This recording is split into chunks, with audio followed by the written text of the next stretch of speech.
Ya, langsung aja di video kali ini aku akan review jujur aja untuk Sharp Aqua Sensei SHV43. Serius, HP ini namanya panjang banget. Ya, bisa dikatakan HP ini adalah HP bekas dari Jepang, bukan dikatakan tapi memang bekas dari Jepang, dirilis pada tahun 2018.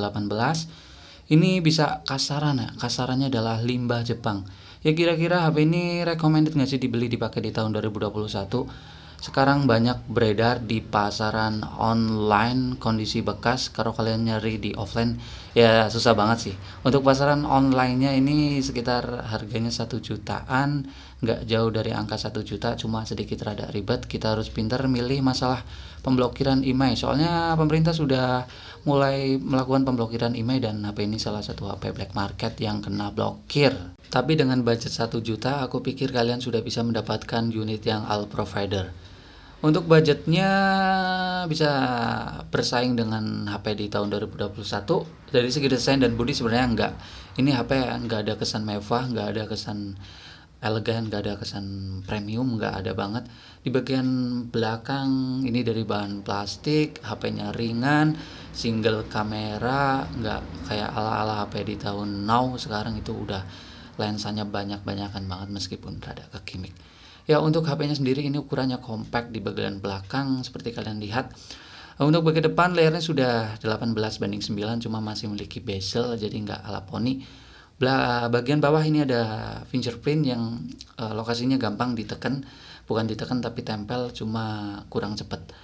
Untuk bagian belakang ini sudah memiliki perlindungan, ada fitur NFC, ada perlindungan kayak dari tahan air, tahan debu seperti itu, sudah memiliki sertifikasi IP5X, IP5, IP8 seperti itu, tahan air, tahan debu, tahan bisa nyemplung. Cuma kondisi bekas kalian gak usah berespektasi, coba-coba deh. Tapi setidaknya itu dijadikan sebuah keamanan. Ya, dari segi layar HP ini sebuah hal yang good banget, bagus banget. Ini layarnya sudah memiliki kerapatan di atas 400 ppi. Jadi bisa dilihat ini juga memiliki teknologi ISO TFT dari Sharp dengan 16 juta warna, 5,5 inch LCD-nya dengan resolusi 1080 banding 2160. Jadi ini layarnya sudah benar-benar kalau hitamnya pekat banget, kalau di warna putihnya juga adem, sudut pandangnya juga enak, dan kalau kita buat scrolling juga nggak begitu putus-putus ala-ala entry level di HP tahun 2020 sekarang. Itu kalau buat scrolling biasanya tulisannya rada pecah-pecah, tapi di HP ini enggak. Terus dari gambarnya, warnanya serius ini tajam banget. Untuk perlindungan juga sudah memiliki Corning Gorilla Glass 3 di bagian depan. Intinya dari segi layar HP ini sebuah kelebihan banget, kalian bisa menonton dengan resolusi tinggi. Terus kalian gak akan dapat deh dengan budget 1 juta kalian beli HP di tahun 2020, 2021 itu kondisi baru dengan sebagus ini layarnya itu nggak menurut aku nggak akan dapat. Layar sudah oke, gimana dengan performa? Untuk performa HP ini memakai chipset Snapdragon 450. Ini adalah chipset yang kebanyakan dipakai di HP-HP baru zaman now, itu di range harga kurang dari 2 juta, 2 juta yang make juga ada. Dipadukan dengan RAM 3GB, internal 32GB, terus OS Android 8 Oreo. HP ini kalau buat dibuat menjalankan aplikasi-aplikasi yang bersifat kebanyakan orang make seperti YouTube, Instagram, WhatsApp, Facebook, ini buat scrolling bisa dibilang cukup enteng. Kalau sedikit dipaksa menjalankan aplikasi yang sedikit banyak, buka tutup aplikasi secara cepat juga masih bisa menghandle.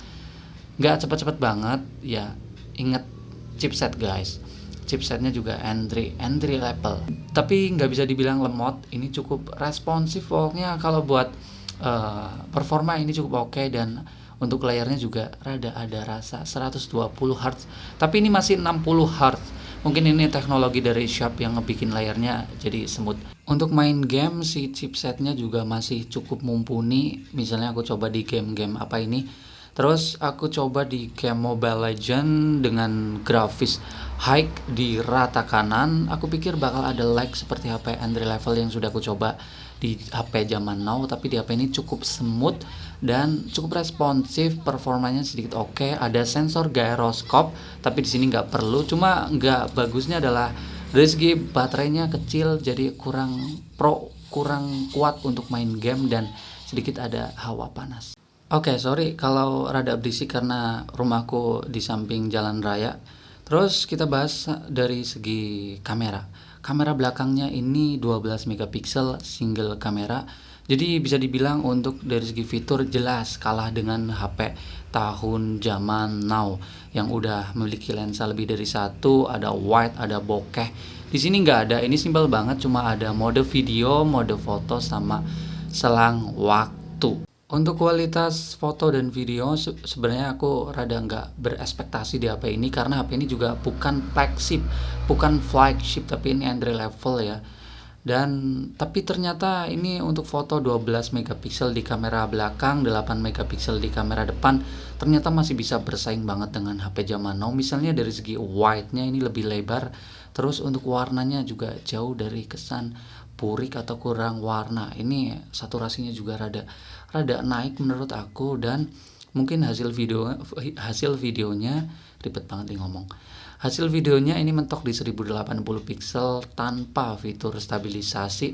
Kita akan fokus ke hasil fotonya aja. Ini berikut adalah hasil foto-foto langsung yang dicepret dengan Sharp ini.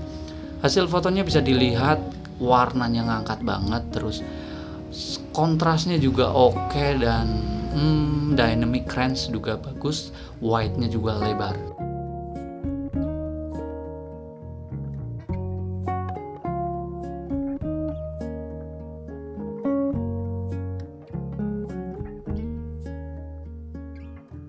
Saturasi fotonya cukup tinggi, jadi kalau buat foto senja ini bagus banget, dan untuk foto low light-nya juga cukup minim noise nih menurut aku, cuma ada pembiasaan cahaya yang rada sedikit ngeganggu.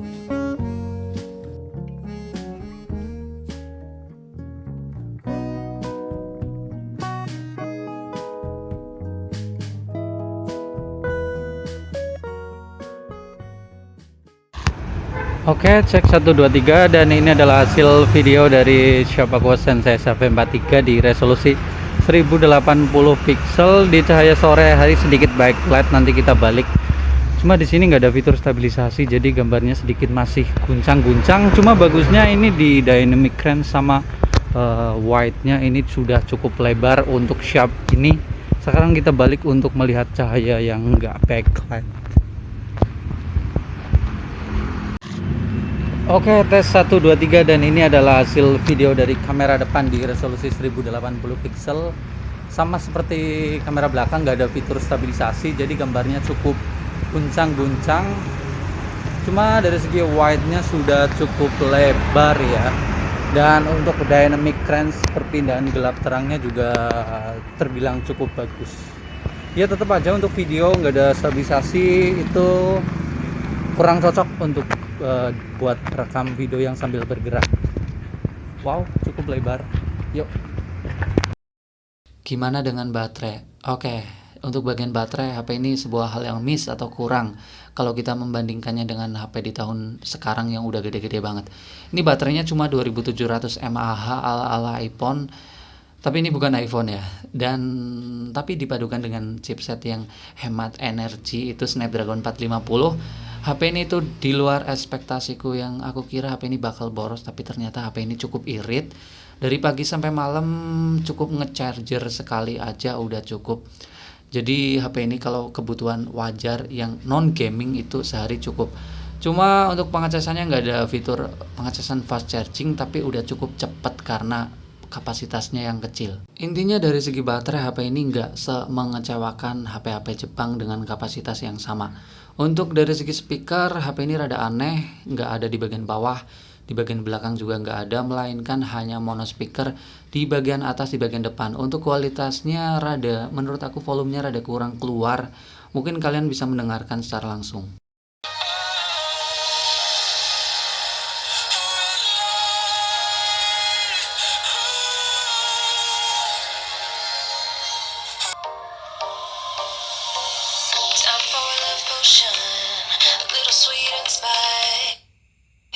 Throw it all in a cauldron, mix it up.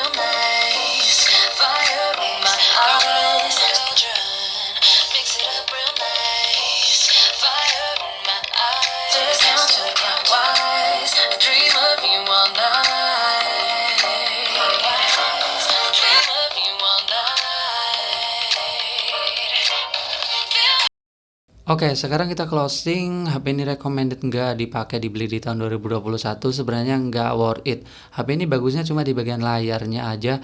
Selebihnya untuk harga 1 juta banyak yang sepadan. Kalian juga bisa menambah dikit kalau pengen merasakan ala-ala mantan flagship, misal Sharp SW39 atau Sony series. Ya, selebihnya kalian bisa menambahkan di kolom komentar dan kita ketemu lagi di video selanjutnya dan bye.